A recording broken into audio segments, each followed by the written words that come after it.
Okay, ladies and gentlemen, we start the meeting with the Pledge of Allegiance.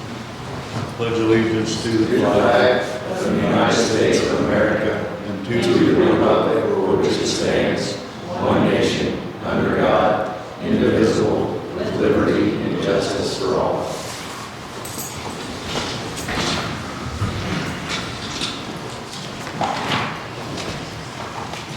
Okay, we're going to start the meeting with John Palmer to talk about the Wheatley Agreement.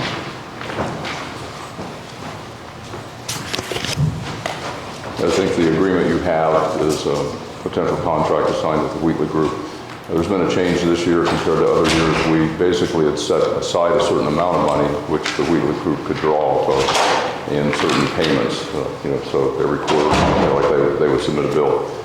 This year they're doing it on an hourly basis, and the reason for that is we don't need them here on a constant basis anymore.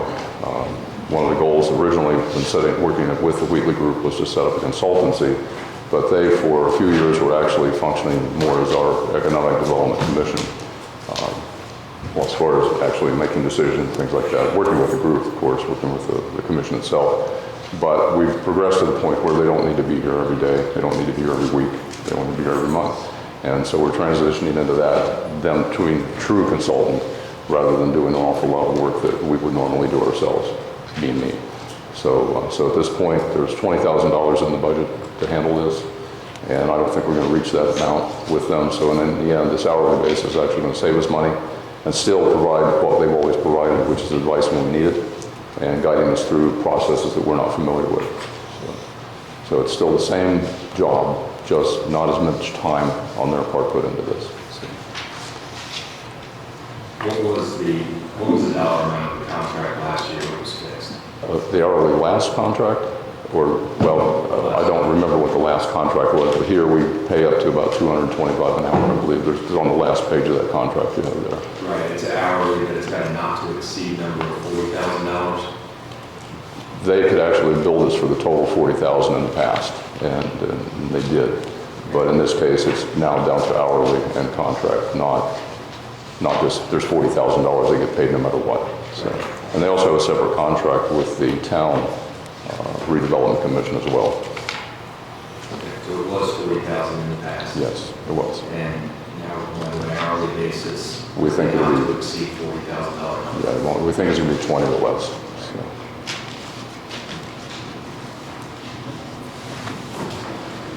So, if you're good with that, I'll make a motion to approve this agreement effective to back to January.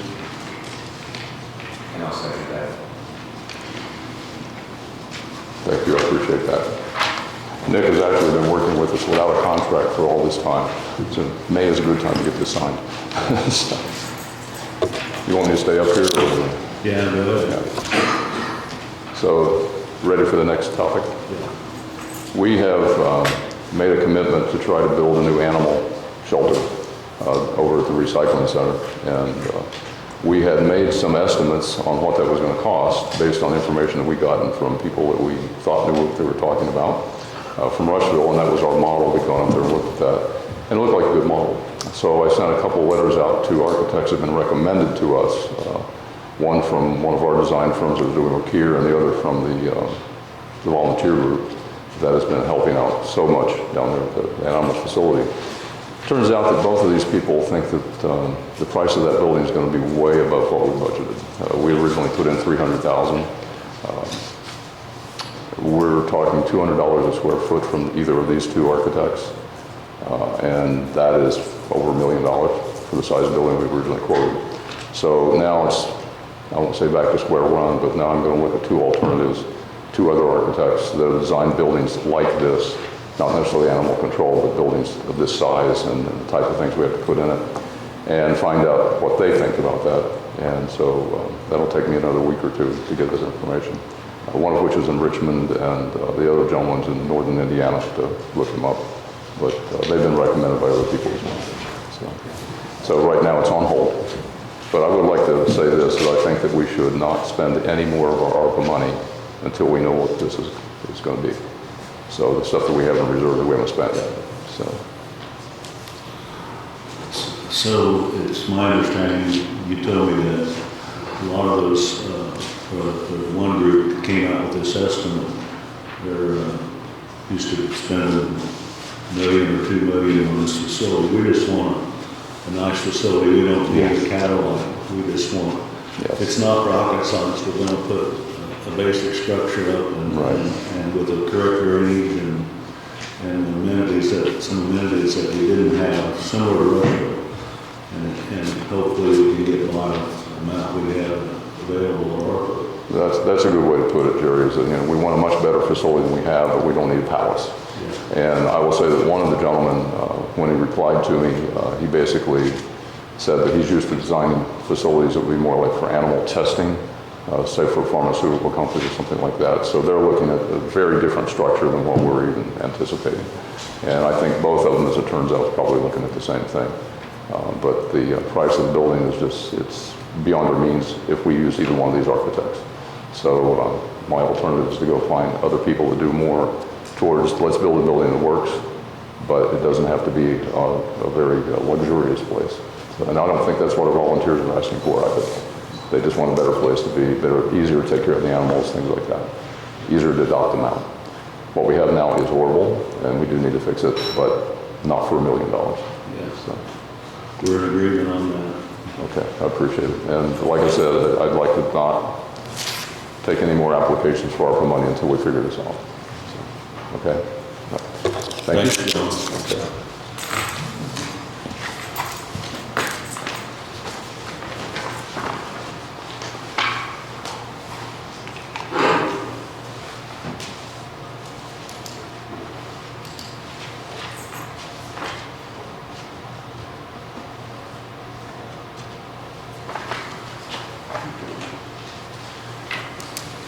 One other thing in regard to the shelter up there, I talked with Sheriff Cates a couple weeks ago about asking that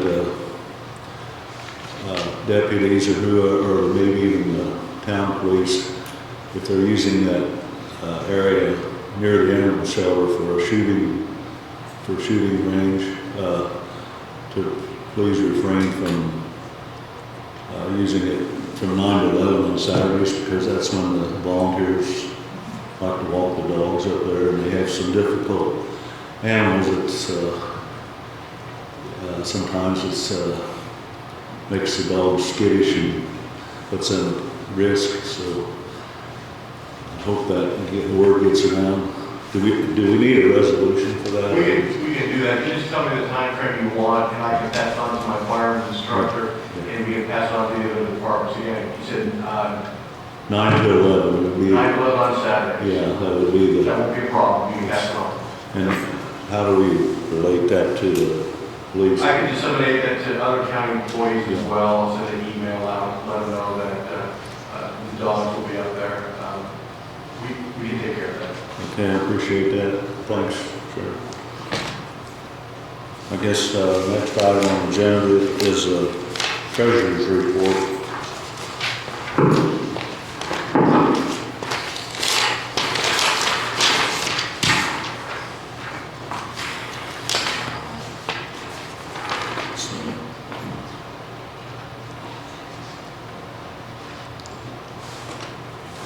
So we have a general account of $6,357,355.48, and the Franklin County Bank payroll account is $2,960,657.05. The Franklin County money market account is $923,538.87. This Bass State Bank tax collection amount is $8,714,075. ARPA fund account is $2,727,725, for a total of $21,683,351.40. And I guess the deposits in transit are $58,695.27. So, I guess, I move to approve. 21 million, did I say that? Oh, I'm sorry, $21,683,351.40. Correct that. I move to approve. And I'll second.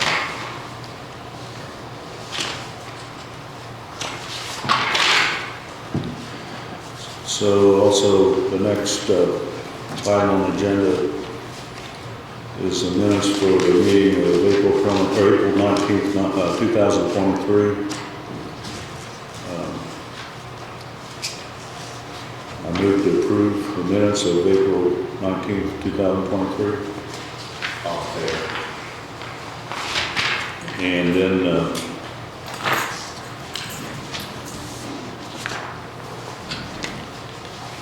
hold on a minute.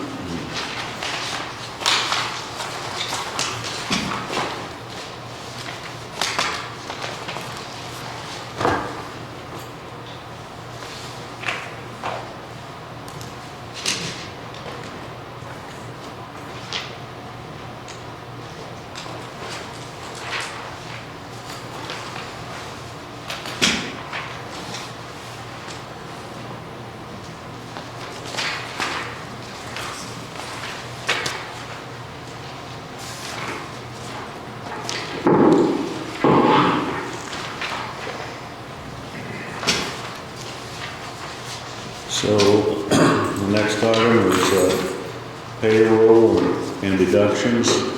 So we have a payroll of $255,815.44. Carla, I'm sorry, are you good with this? Yeah. Okay. Well, I move to approve. All in favor?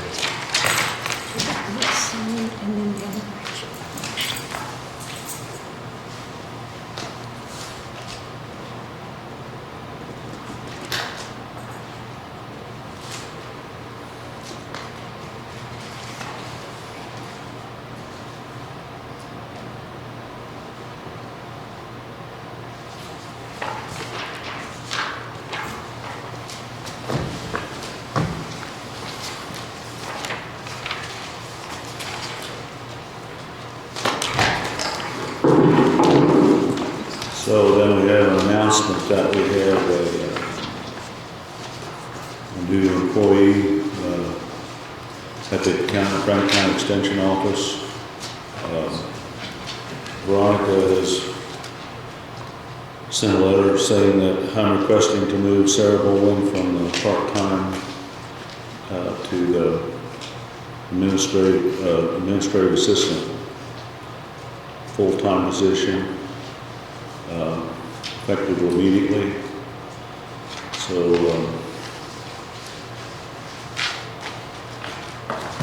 anybody have any discussion? Go ahead and approve. I make a motion that we approve Veronica's request as submitted. I'll second it.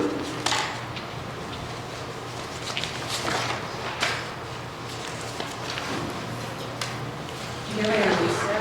Yeah, good luck. Okay. Thank you for your approval, but I just want to introduce, so this is Sara Bowling, she'll be our new office manager. Nice so- to meet you. Yeah.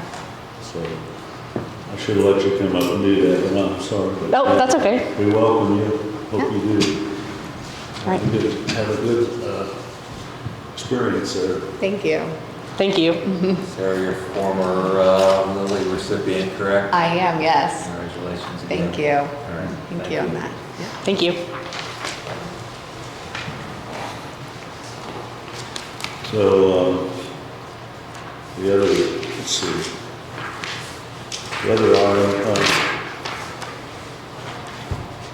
I guess, Brian Metz is here, and he'd like to discuss this, so, how you're progress on the development of your subdivision? Jerry, I can start on that. Brian had contacted me and said he was making progress, and to me it made the most sense just to have him at least come in here and preliminarily give you guys an update, particularly while Larry and Rob are around, so we can figure out what other steps need to happen, because it sounds like he's ready to start moving on it, so that's why I asked him to come in.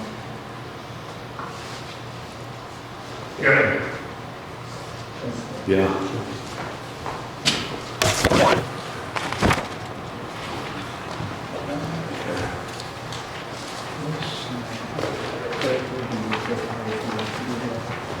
Okay, first thing, we are installing the perimeter drains for the leach fields now, which hopefully will be finished at the end of next week. The water main is going to go in starting tomorrow, and I'm putting in 5 hydrants instead of 2 that was on the original plan. That way each house will have fire protection, which will actually make the purchaser insurance cheaper for the home and better for the fire department. And then we're getting ready to schedule for the road in late June because they got an airport to do after that. So I wrote this here. I'll put this in typing, but I wanted to make sure everything was good first before I did this. North American Development Corporation will install a 6-inch of additional stone. There's already 4 to 6 in there. 6, but we're probably going to skim out an inch or so. And then 6.5 inches of asphalt base and intermediate total. And then you asked me to wait a year to install the 1.5 inches of the surface, which the mayor is on board about that, and they're holding my price, so we will have 8 inches total. And then, so we have a total of 8 inches of asphalt, which I think the county specs about 5. I think Dearborn County's 4, so that's double. You know, I did the same thing in Connorsville, and it's worked great. Then we would have, I got a letter of credit there for $360. They can create that as a bond, or if you wanted the mayor to take out the bond, but the bond's going to be a very short period because of the fact they plan on doing it in June, like probably the 2nd, 3rd week of June, and then it'll be done. Then we would produce a $50,000 one for you until we put the finished surface on and see if we had any problems. And then also what we discussed was 24 feet wide. I'm actually doing the shoulder too, so there won't be any gravel edge, because a lot of times if you make it 20 and you put the 2 foot each side and the trucks run off, you know, what'll happen is they'll end up deteriorating the roadway. This way, see, I did that in Autumn Oaks, that's why none of that side. I did it the full width, counting the gravel. There was one other document I wanted to give you. I think I remembered it. I did put a thing in there that was a thing from Connorsville to let you see how they are happy about my situation there.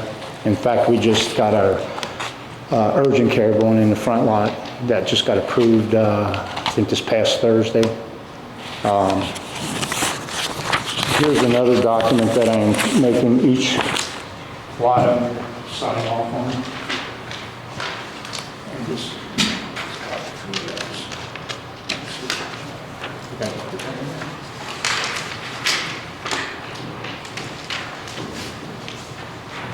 and what that does on the first item, you know, party agrees to construct proper driveway entrance, because that's probably a lot of problems on construction sites where they don't put a decent driveway, they just put a little bit of gravel and not enough, and then they start damaging the road going in and out of their home. So we've got the driveway entrance to county specs before construction of house begins, so they've got to put that in. And if you guys want to make it to where you got to inspect it first before they can start construction, we can do that too. I mean, Because I'm all about preserving the development. well, I mean, I think it'd be a good idea to just have an inspection and Right. everybody has to have one. Well, and see, usually you will spec the culvert size. Now, there is one I'm gonna check in Autumn Oaks there because at the Second Street back, I'm pretty sure that culvert was that flow of water was supposed to go all the way to the end of that road and then it goes down into a creek. And now the homeowner told me this, he diverted that water here and he had a pipe which is only supposed to originally catch the side road, I believe, but I'm gonna go check my development plan on it.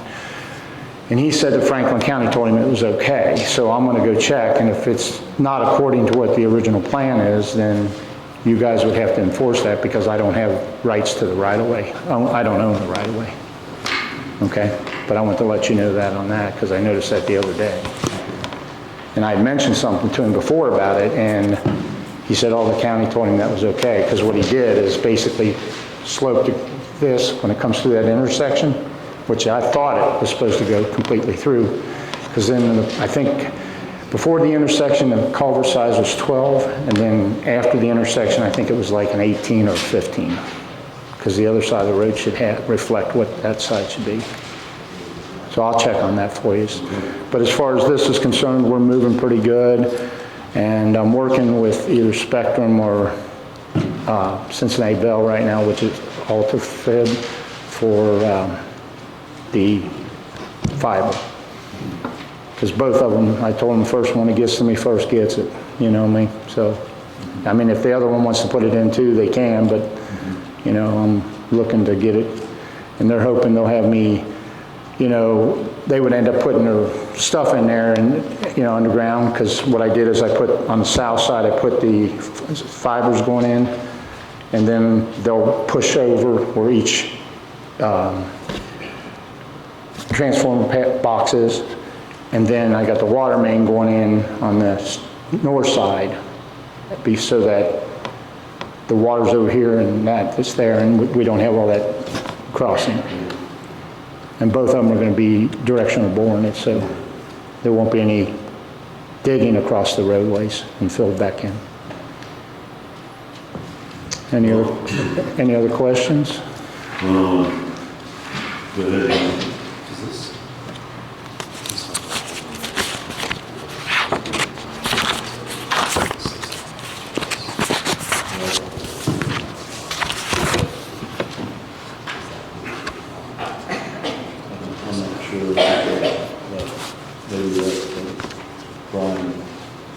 I guess we need a clarification on Okay. on the bond.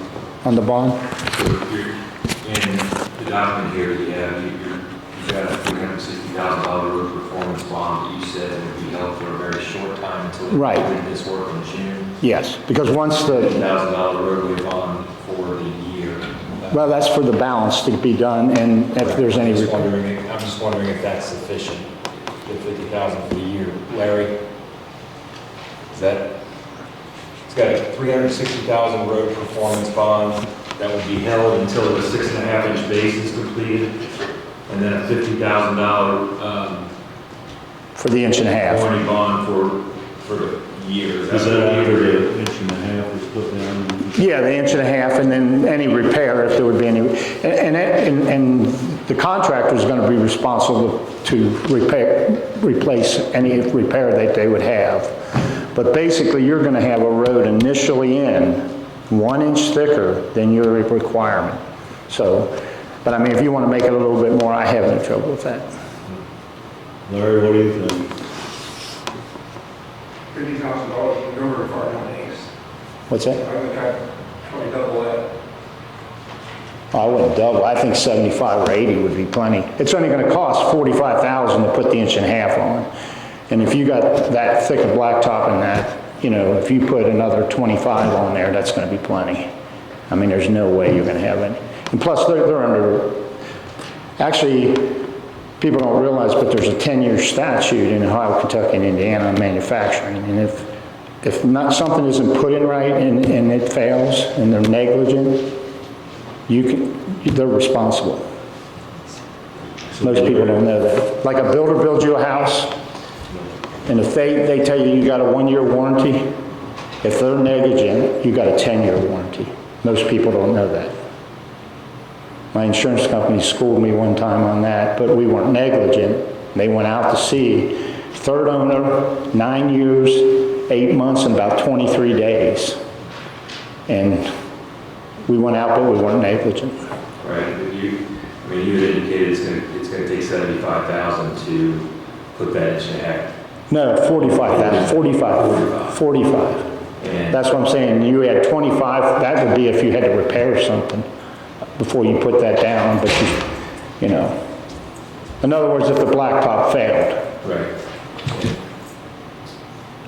So I mean, you know, what's the total length of the roadway back here? 2,300 feet.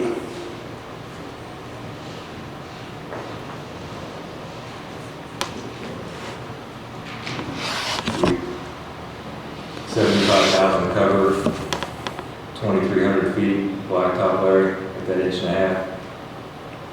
It's 45 grand is the cost to put it in, the inch and a half. And I can get a document from the mayor if you want that. I'd be a lot more comfortable with 75. Would you be good with $75,000? Yeah, no problem, no problem. Yeah, because, I mean, you indicated you're 45, they're holding the price for you right now. Yes. We've seen prices increase, so. And I'll get a word to a mayor that, you know, because like this year alone, I'm doing like $1 million worth of stuff with them, so they're not going to jack me around either. And Mayor's a great company, so. I'm good with that, too. And then I'll redo the documents and I'll get it all typed up real neat, but I wanted to make sure before I had my mom take care of all that. And then, if you would, of course, I did have one complaint out there that had come in. On Drewersburg? Couple, yeah. Service drive right now, needs some gravel. Looks like some service trucks that are, some trucks that are. Oh, in the main entrance? Yeah, they're, We're getting ready to cut it in. okay. We haven't cut it in yet because what I'm doing is I got to rip the front trees out and then we're going to cut that out and put in our erosion thing. Yeah. They're dragging some mud out into. Yeah, we have 1 day of delivery is all we had, and that's probably when they did it. Watson did it, I wasn't there. So, but we will get that done, yes. Yeah. I'll get it about 60 to 100 feet back. What we're gonna do is clean that up, and then I gotta, if you know, there's overgrowth, I cleaned the right side, but I haven't cleaned the left side. So we'll get that done, and we will take care of it. No problem. Okay. Thanks, Brian. Everything good? Everything's good with that. Okay, because I'll go ahead and redo those documents then and have them so they're proper for us to sign and me to sign to agree to you, okay? Okay. Fair enough? Thank you. Thank you for your time. Can I get your contact information? Yes. If you have somebody on site that can use information too. Grant, is there anything else you want to discuss?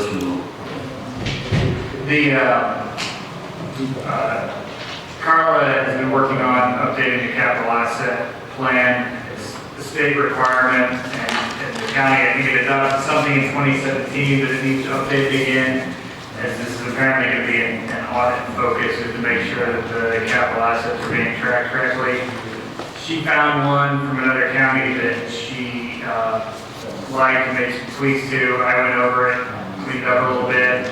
I think if you folks can take a look over it, it might be useful to circulate it to some of the department heads to see if they see any glitches with it, and then maybe bring it back at the next meeting. But we need to get that in place so that she has that system in place and things updated before audit time next year. Okay, thank you. Does anybody on Zoom have anything?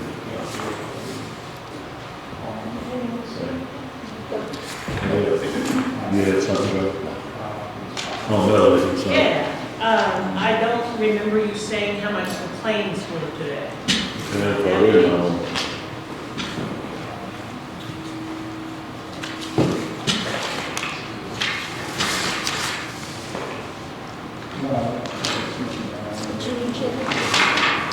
Apparently there are no claims this cycle.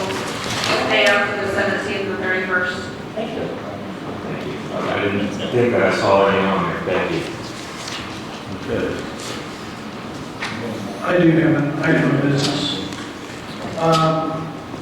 Others through extension presented a new employee. I hired a new employee last week, so I don't know if that's something that you guys need to discuss or talk about, or what, if it needs to be on the agenda, but Amberly Wolfram, she's here, she's the new deputy surveyor. I wanted to introduce you so that you guys know her.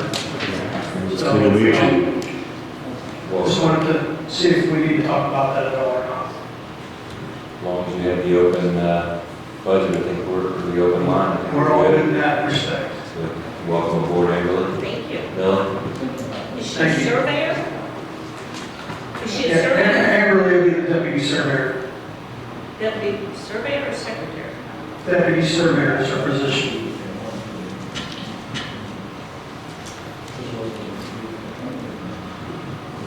Is there a difference? Okay. It's called licensing. Say again? It's called license. Deputy surveyor and surveyor can have a hold position in that office and not be licensed. Full-time or part-time? Both, No, is she full-time or part-time? part-time. Thank you. Out of all the 92 counties, there's more than half of the county surveyors that are not licensed. If you check this tax. It's better when they are because they can offer a lot more services than that. That includes your predecessor here, right? Say again? That would include your predecessor here, doesn't it? Your That's president. correct. Sarah, do you have any questions? No, thank you. You have any more, Bill?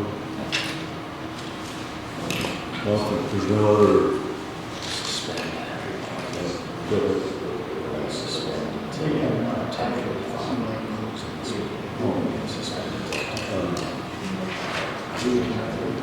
Yeah, we need to, instead of closing the meeting, we're going to suspend the meeting until 10:45.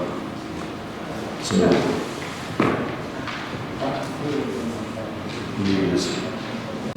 need a second for that. Yeah, at 10:45, we're going to be meeting to discuss the nuisance draft with Health Department and EPC, and we'll be suspending the meeting until that time. We'll be taking no public comment during that time. Yeah, so basically that'll just be a workshop where they can discuss things, but since there were going to be 2 or 3 commissioners present, we just wanted to make sure it didn't violate anything. So. Okay. Thank you. So I guess we continue the meeting, nuisance ordinance. I don't know how to progress, we want to start by asking any questions or. Yeah, I was told that each of the departments had some input regarding the draft and wanted to give you guys the opportunity to let us know the changes. Did you take the changes that I had, put them on that one? Huh? I gave you the copy of the ones. I just did. I didn't have to bring that copy with me. No, that's all right. I just made some additions, I thought. I do have some on the grant, we just discussed with Grant that you guys are worried about enforcement part of it. Well, nobody's going to send you out there, that's just what the bottom line is. He wants to use a certified letter first, and then if that doesn't work, use a court order, unless it's just something simple as you're asking for. I mean, worst case scenario, if we headed out, I guess, it would be a critical situation where if you needed backup to the sheriff, you go, usually never have to go out because court orders should take care of it, the way I understand it. Is that what you think? So. And I'm not at all worried about the physical side of enforcement. I'm worried about the legal side of it, just making sure that we have clear direction, and whatever you ask us to do, I have no problem doing that. Yeah. Well, I mean, I wouldn't want you to have to go out there unless it's absolutely necessary. I don't, and people pretty well know in the area, know it's a situation that could be dangerous. And we don't want to put anybody in this. We don't want to use the court system. That's the way I understand it. Sure. the way that the text was written had me concerned because it referred to department and it referred to the building department, of course, and it referred to inspector, which could mean either me or Rudy, and it told us that we were actually going to be serving warrants in the text of that there. And I can fully tell you I have no experience in that area, no competence in that area. I could get it, but that's what I'm trying to grow to, and that's not where I'm at right now. I was 34 years in law enforcement. I have no problem any direction you want us to send us. Well, hopefully another situation. And as I understood it, either it was, when it got to that point, the department would be working in conjunction with a member of law enforcement to serve any necessary warrants, to warrant the deputy. My concern with that is that how short-staffed they are, and we're always hiring people over there. I wonder if when it comes time to actually make the call, if they'll have someone available to go out with me, or if I would just kind of be in a... Never be stuck in a situation where you would be expected to do that. Would always be, would make sure that it's... Yeah, you just have to wait till a member of law enforcement is going to be the one serving that warrant. Right. Or give them a heads up so they can make time for us, you know. Right. We've done that before at different times for whatever we may need law enforcement for. And they have certain deputies that are familiar with certain areas of the county. Like if you go out to Metamore, John Roberts handles that area. He lives out there. He would be the deputy. And then sometimes they have other deputies that's what I've always done with our department. Work with the people that are in the community, and that's what you mean. Yes, they know the community that they're going to, so they don't feel threatened by the, you know. Yeah, that's good. They try to do that at the jail, or at the sheriff's department, yeah. That's good. My other concern is more of, I sent you guys an email yesterday about 2 o'clock. I don't know if you've had time to read it yet, but we already have a pre-existing nuisance ordinance. And I was curious, is there anybody that has, tried to edit this rather than making something new? And my concern with that is not, it really doesn't matter. If you guys want to take control, we'll support you 100%. It's just that there's probably 50 places in this ordinance that gives Caitlin, as the executive director of the APC, the enforcement power. So this is going to be a large edit if we do this, that I'm probably going to have to go back in here line by line and make sure that it says that the commissioners have that power now and not the APC. That'd have to go through the area plan to make those zoning ordinance changes as well too. That has to be advertised, all that. Yeah. I was also wondering about like the violations that are listed here. They seem to be either health department violations or zoning violations or soil and water or even the highway department violations. Some seem to be just things that towns would probably worry about, like overgrown lawns and stuff like that. So are we putting all of that on the building inspectors when there's no actual, I didn't see any building violations in the list of violations, so I was just wondering. And we're happy to take it if that's what you guys want. We just want you to understand that most of these they really aren't building codes. This is zoning. So or health. Or health or soil and water. So, you guys have the ultimate authority. We'll enforce whatever you want us to. So, how do you guys feel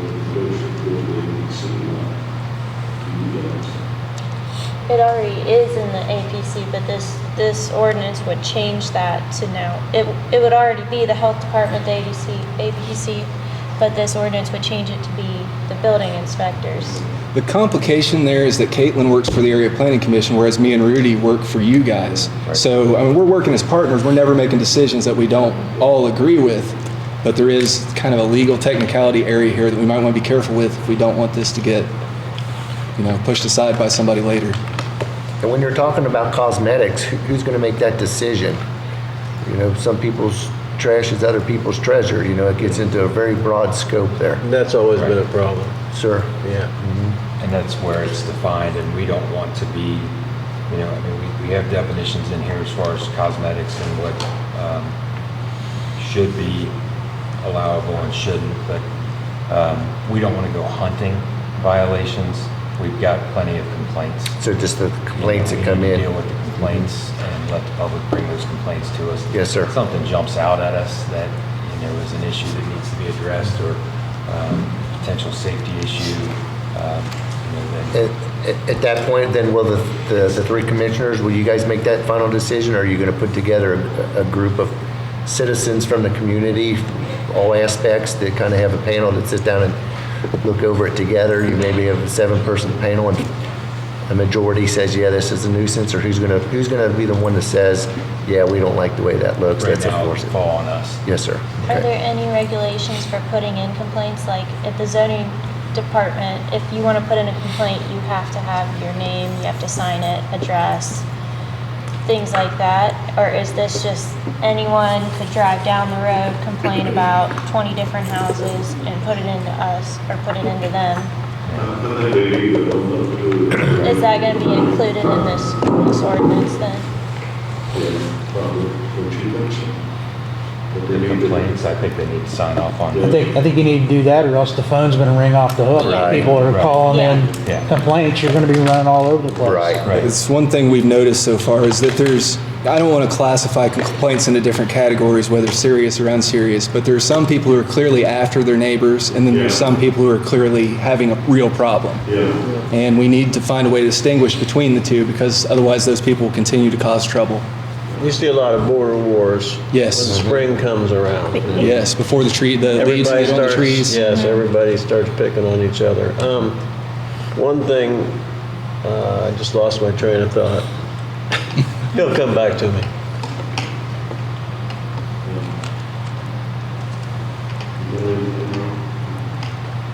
I just think, like they said, wording or choosing of how things are will affect the current zoning code, so have to be pretty mindful of that, because that can affect the overall zoning code, and we'll have to advertise to do that if depending on who you have is that enforcement and whatnot, because currently it is Caitlin's position as the enforcement to do that, but you got the crossover between building and zoning.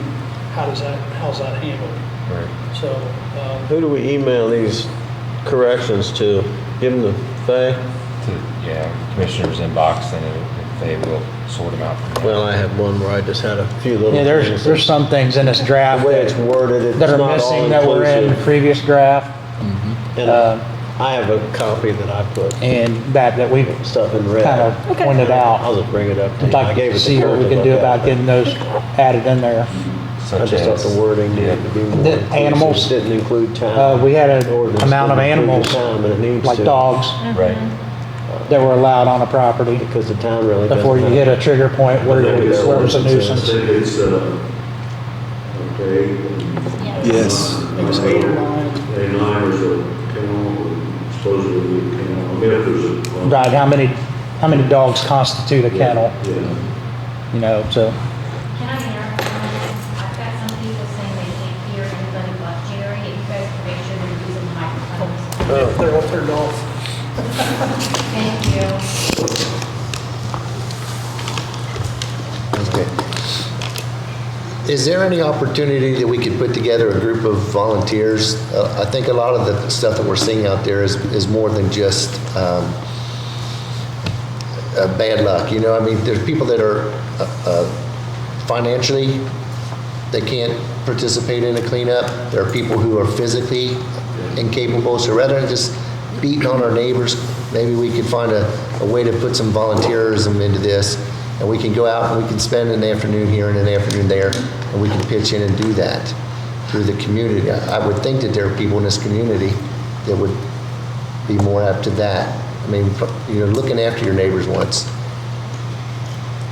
I think that's a great idea. I think if we, when we approach one of these residences or areas where we've gotten complaints on, if we find that to be the case, then I think we need to, get together a team of people that can help out. And I would be happy to spearhead that and reach out to the community and work on that. I've got equipment and trailers, and I've got guys, so I mean, I think the first step would be to find out why are we like this? And if they say, well, we can't afford it, or because my husband is fighting an illness, or my back, whatever, it's case by case, we can go into that. But I would be tickled to be the guy to spearhead that. I think you better look into that before you You're go gonna that say route, because there may be some liability issues there. Liabilities, yeah. So And who- that was my question too. If this can't be an uncommon situation just for Franklin County. It's probably in other counties too. So Right. what do they do when they have those types of situations? Do they have a remedy for it that Yeah. we can?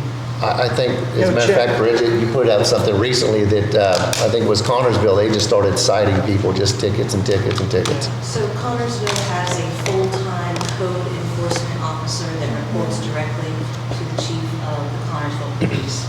And that is his only job, is to go out, code enforcement. He goes out, he talks to the people, he works with them back and forth for however long it's normal or reasonable to get it fixed. Some things maybe take a week or two or maybe a month.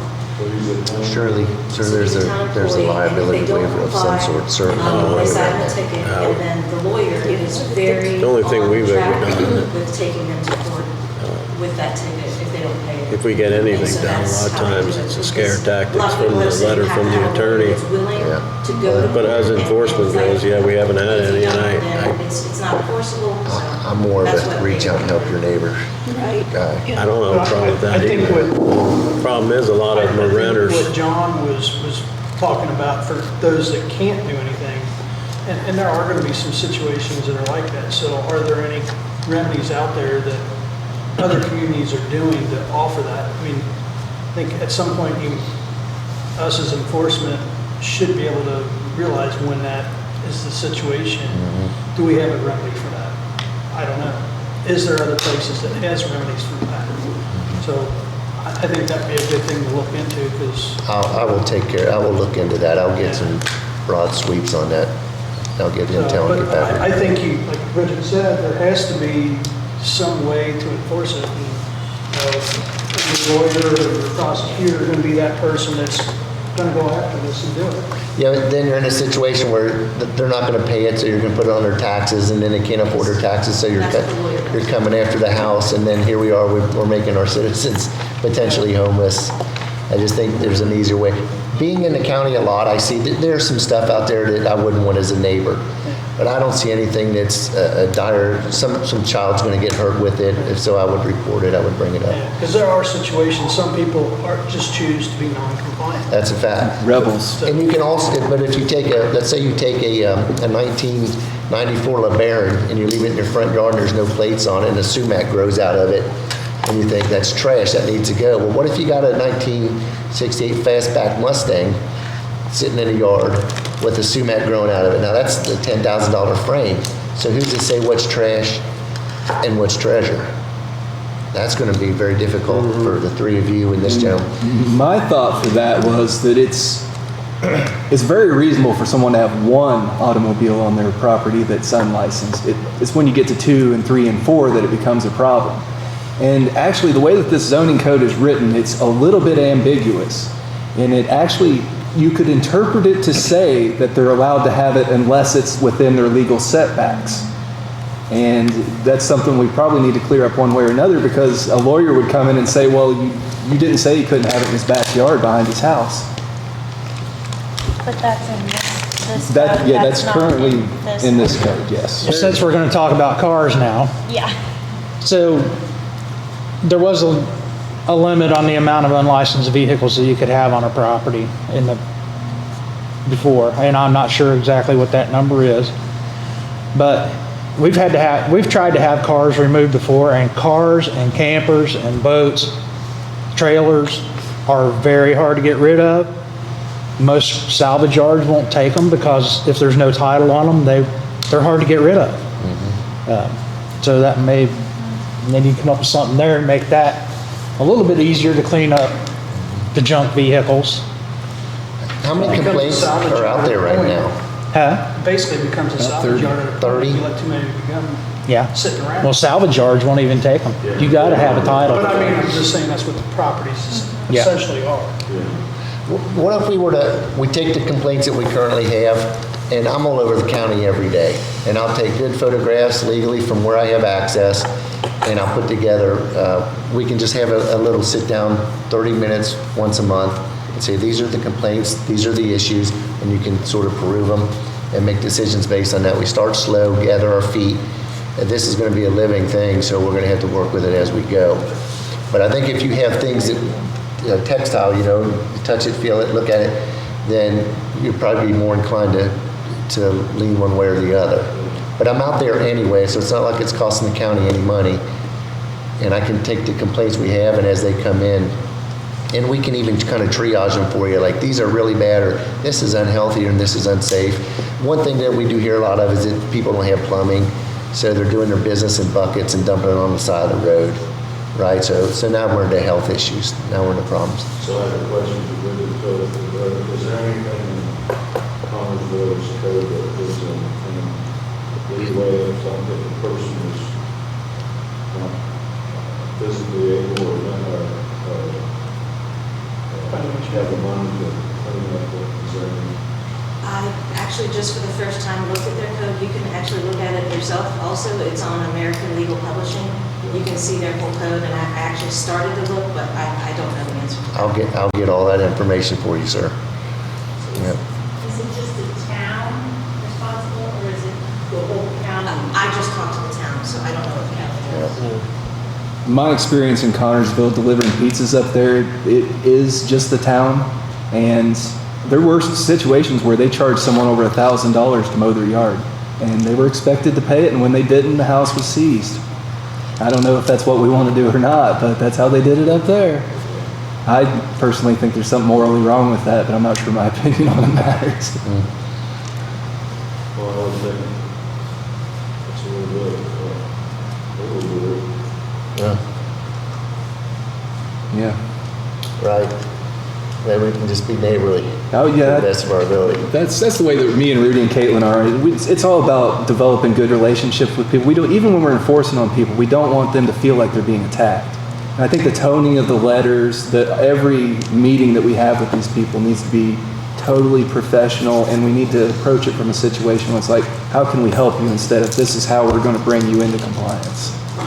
So the other thing is maybe talk to the attorney and see if there's a way to, you have a long queue, is there a way to mitigate or not discourage, but eliminate the possibility of liabilities, injuries, and such. I don't know if there's a way. Has some indemnification for helping them out. Yeah. Many of the problem properties are rentals. Not everyone, but I would say a high percentage. So a lot of times, you can try to work with somebody that's renting. It's pretty tough. They go back, well, the landlord told me they were going to do this, and so you kind of, sometimes we have to juggle, who's going to work with us? The people who live there, the landlord, or nobody? I would say on a rental, you should probably focus on the owner. You should. Because that's Yeah, we tried to. ultimately who's responsible for that building, for the taxes, the property. That's what we're interested in. Yeah. Now, the person who lives there, yes, that's their home, but they're throwing all the garbage out, but, yeah. I get the sense that this can's been kicked down the road a lot. So Yes. I think that once we take initial action, they see movement in it, they'll be more inclined to want to work either with us or for us, however they deem to determine. But I think if we start small and just kind of start working into it, and they start seeing progress as well, things look better, things are prettier, the community's working as a team, I think the job will get easier. The idea of having something every month or so to talk about the new complaints. Sure. One thing for years, we would take a call, make a couple notes, and then go out and look or write a letter. We started pushing the complaint forms onto the people. That a lot of times weeds out the border disputes. Well, I don't really want to get my neighbor in trouble, so they don't fill out the paperwork then. So that weeds out some of the just a hot air. Because we didn't even do complaint forms for years. We just go out, jump in the car and go look at it and maybe write a letter. And now we try to force the paperwork on them, so they make an effort to make a proper complaint, so. Yeah, I can see why they don't want to though. They're looking at a trash place and they're like, what are they gonna do? Is my dog gonna come up missing? Is my tires gonna get flat? It can still be anonymous to a point. Yeah. I don't know what the legality is about. We kind of need a point of contact. That's Isn't the it problem. anonymous until it goes to court? I don't know. I think it says right on our complaint form that if the person the complaint's filed against asks who filed the complaint, we legally have to tell them who the complaint was from. That's what it says on the form. So. I think you should have some skin in the game if you're making a complaint. Exactly. It keeps the frivolous stuff out of there completely. Yeah, that helps with the frivolous stuff, yeah. And it even helps more if you get multiple neighbors that will do it. Okay. So. All right, so moving forward then, we'll start with the 30 complaints that we have. We'll put together something for you for the next monthly meeting that you'll have a better idea of how it's going to work. A lot of these complaints are already part of. Yeah, they're in progress. And they already get reviewed every month through the APC board. Yeah. That's Big majority of them, I think a lot of times are building without permits or something like that, but then there's also the ones that come through with, rubbish or cars in the yard, too many cars, things like that. And we do review those every month, and we actively try to make progress with that, but I think when it comes down to it, it's the enforcement. So I think after one or two attempts to get them to clean up, if they're not actively doing something, we have our lawyer send a letter. The lawyer sends a letter, sometimes that's effective, sometimes it's not. So then after that, then it becomes a situation where they have to go into court and address the situation, because they'll be subpoenaed to court because they're not compliant.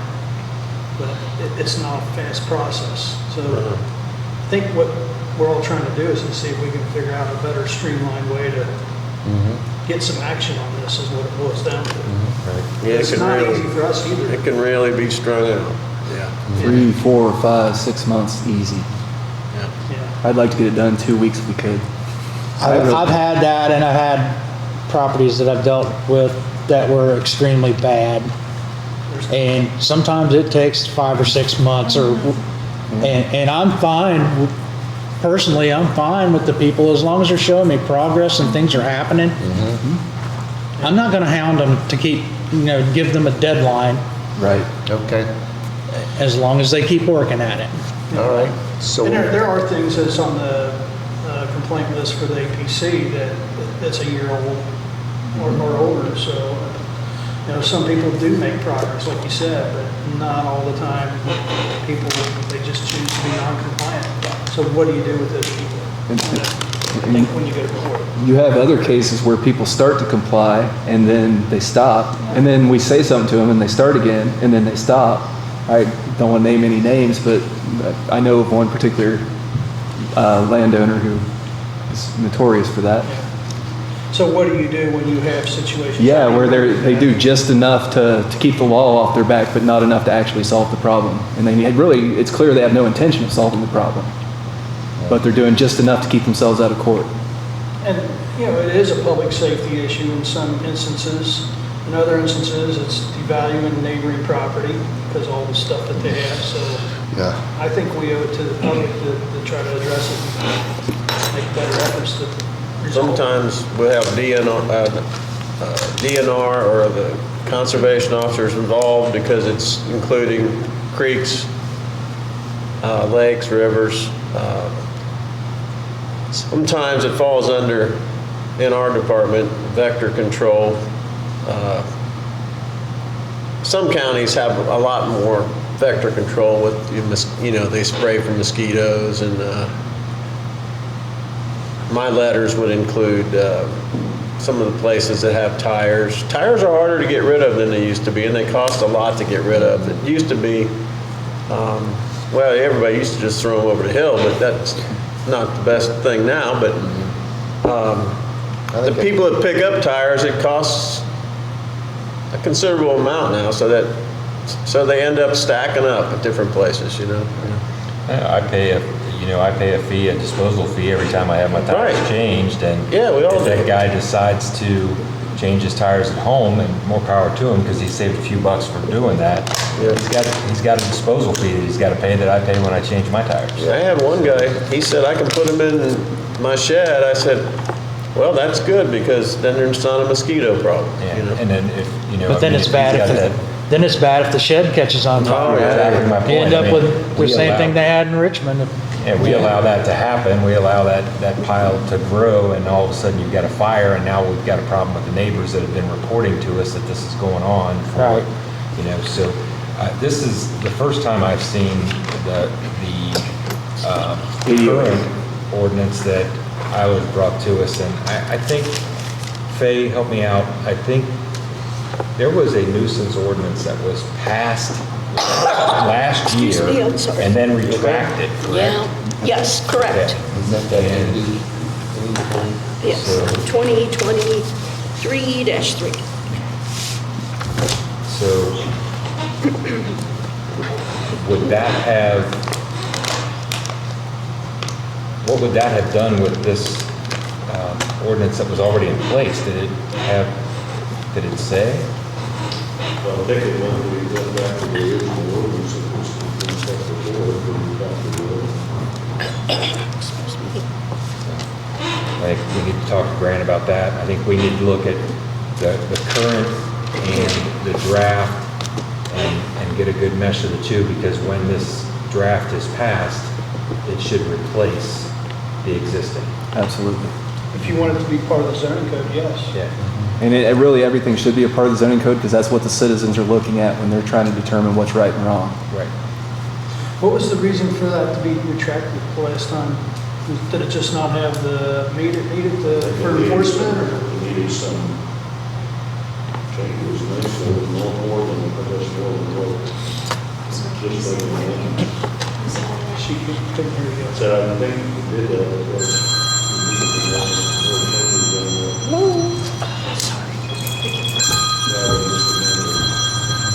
To address some of those things that we're talking about.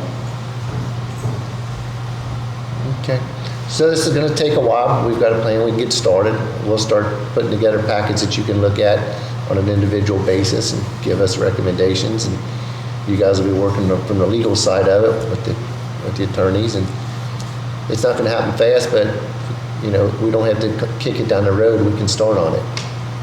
I do feel like it might be a good idea to have a joint APC and commissioners meeting at some point when we're towards the end to try to make sure that everybody's on the same page, because there are a lot of edits that are going to happen to this, and whether Grant does them or I do them or Caitlin does them, there's a lot of language in here that has to change. I would agree with that, because what that'll do is hopefully streamline the approval. It's not going to be back and forth stuff. Right. If we come up with something that you don't like and you review it, maybe we can try to work language together so it's just streamlined.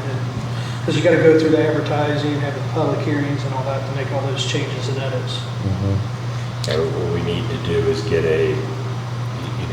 get the draft updated to where we are today and circulate that via email so that individuals can work on and address things that need to be changed, so that we're not sitting in that meeting then having, line item discussion. Well, it should be line item discussions that have already been brought up via an email circulation,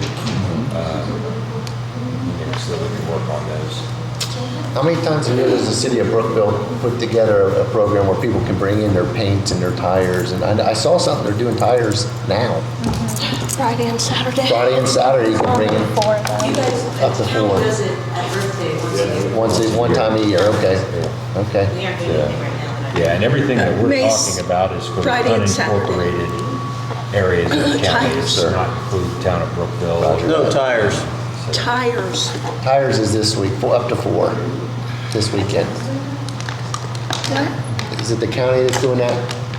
Landfill or- Southeastern Recycling is, Recycling. yeah, up at the landfill. Is that limited to car tires? Is that why? No, Limited to car tires or is that Car, it shouldn't be tractor, but for truck? yeah. fine. They may be dealing with some issues there. We'll let Jerry lift all the So, tractor tires. so we have a semi coming in I think so. for tires, yes. This weekend.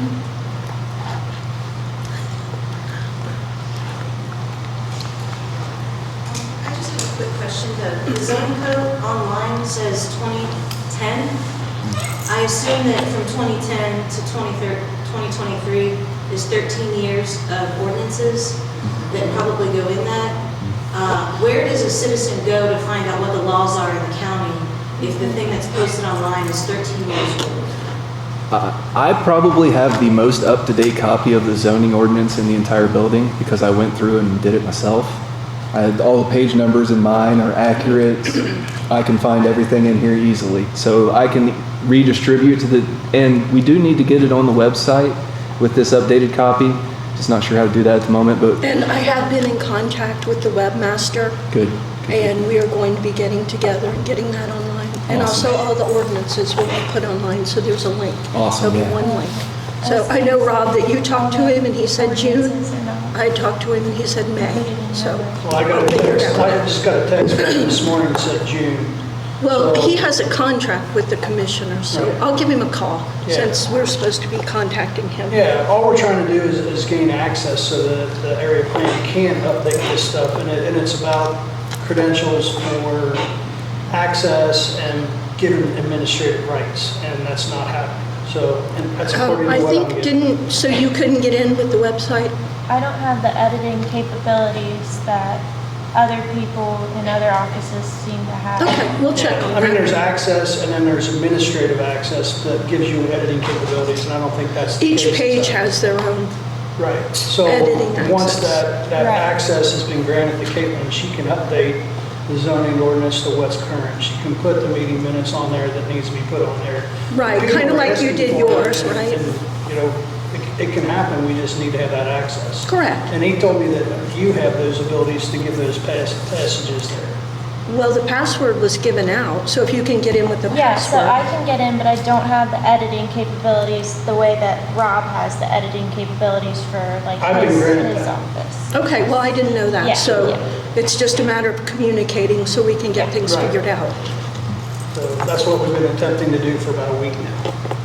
And So is the intent then to just have one document that's updated? Yeah, we Like, want to how do do I the again? updated one, and then Faye said she has all the ordinances updated, so we can do that, and then I'm gonna put the updated scheduling and the Zoom meetings and So then- minutes and everything. So then citizens would I see what click you're on talking about. the You just- one book and a bunch of attachments? No, No, it'll be 2 weeks just from like a today. PDF version, just like it is now. Just be one. I'm actually in the process, and I have been for a couple weeks. I'm going through all the old ordinances, and I'm making sure that everything has been edited into the code. And that is a process that may take me a little bit longer, but I'm going through and reading every one. I'm trying to find the section that it applies to and making sure that that edit was made. A lot of them were, but there may be a few that aren't. But it will eventually, everything is going to be available to the public in this code that they can access online. And that won't take that long. I thought the commissioners already contracted for someone to do that. I'm not aware. Last year that was contracted by the commissioners. It was one of Grant's recommendations, is what he said.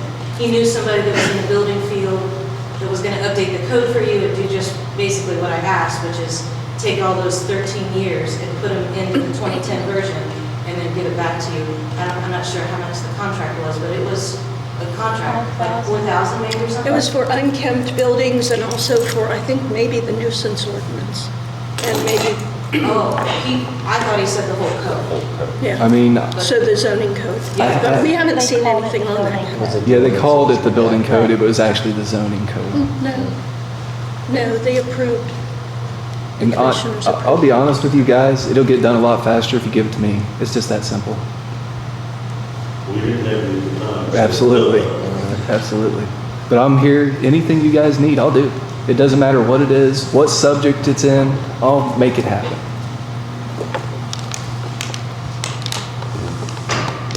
just got to get the ability to do it. So we're going to reconvene in a specific amount of time. And that's how soon do you think we'll be ready to? I know Faye's been taking notes on what we needed to change with the current draft that we have. We need to Right, we'll have to get with Grant on all mesh this. these two, right, with Grant, and then So we need to go out in a couple, 3 weeks at least, right? I would think so. Grant's still working for us? Yes. He's resigning at some point? Oh, I Not that thought I he know said of. he was moving on. From the school he board. left the school board because he left. Oh, that was the county. only thing? Okay. Yeah, he left the county. He no longer lives in the county, so he's left I the see. school board position. So, but we're looking at not our next meeting, but probably at least the one following a month down the Probably road. so, yeah. Where we could reconvene. and- So 1 month out? And then we can have some good pictures for you too, and you can kind of get an idea of the sort of complaints that we have now and what we're going to be dealing with in the future, so that we can get an idea. So you guys are all comfortable with that? Very much Yes. so. Okay. 1 month out, and we'll have pictures. I did want to take this opportunity, I got everybody at the same place. When we came in, we kind of hit the ground running, and Faye and Crystal took excellent care of us. They got us in the lines a bunch, and they helped us see things that we didn't know. And I just want to personally thank them for what they did to us coming in. They made our lives a lot easier coming in. And So I I want would to say thank you. I would agree with that too. The first couple of weeks here I had were very rough. I was just thrown into it, and I just had to figure it out. And Faye was the one person who kept me sane in this building. And I could speak here endlessly about my positive opinion of Faye. I consider her like a second mother in this building, and that's the God's honest truth. She helps us do that. Okay. Okay, so we'll all do our parts, and we'll do it again in a month. So we need to make a motion to adjourn. I really make a motion to adjourn. I'll second that. So, thank you. Thank you, guys.